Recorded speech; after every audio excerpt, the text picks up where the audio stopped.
Winston hit gold with this election slogan in 2002. Can we fix it? Yes, we can. Even though preschoolers don't vote, he won 13 seats. How hard can it be? Perhaps something strong. Okay, what about you keen? Just make sure to check the copyright.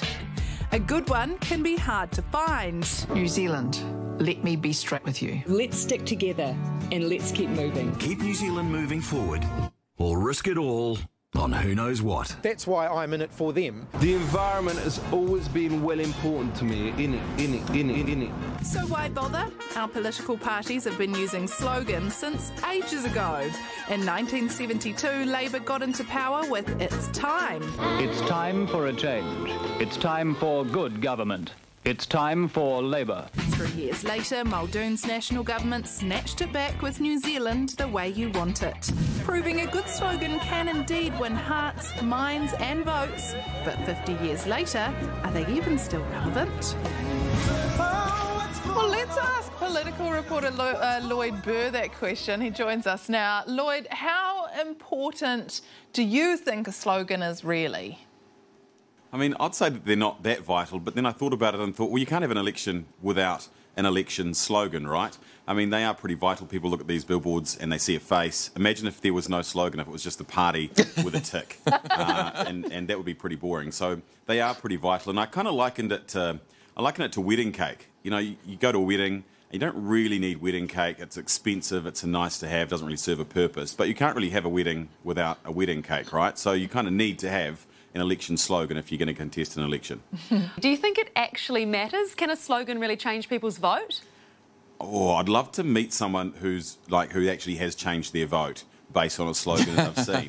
But I guess I've got to look at it holistically. Not everyone is a political tragic like me. They don't go through policy and make their decision based on all of that type of stuff. They've got busy lives. They've got lots of stuff going on. They're going to be driving around or walking around, and they'll see an election billboard that's got building, what is it, get our country on track. So this is how bad the slogans are this year. Get our country back on track, or in it for you, or real change, or whatever they are. And they'll make their decision for who they're voting for based on a billboard like that. So they do kind of matter. They do change people's votes. I saw Chris Hipkins in the news last night. I don't think even he seemed that excited by in it for you. What do you make of Labour's new slogan? I think he even got it wrong, didn't he? He said in it for them. Well, there's a pronoun problem, because he's in it for... every time you use it, you got to say it differently. It's very complicated. Who the heck are you in it for? When I first saw that, in it for you, I thought people are going to milk this, right? And I sort of initially thought of in the shit, and then I thought of in debt. We've got in debt for you, lots of things. So I think people are going to take the mickey out of that. But also, I think it might be so bad and so forgettable that it might actually be memorable. And because we're all talking about it now, we'll probably be talking about it for days, we're actually all going to remember it. Lloyd, can you think of a slogan that has misfired terribly?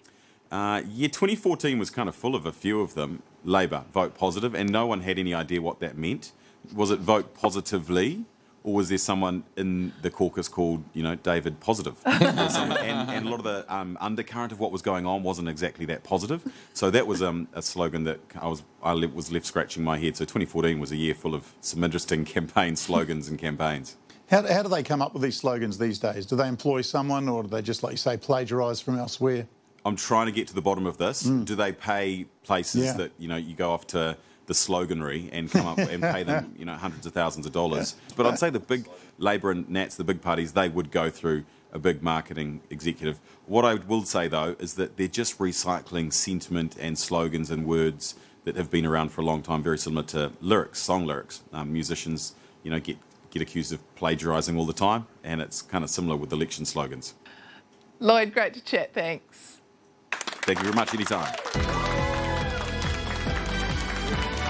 Kia ora, everyone. Welcome along to the Project Monday Night. Isabel Ewing is here.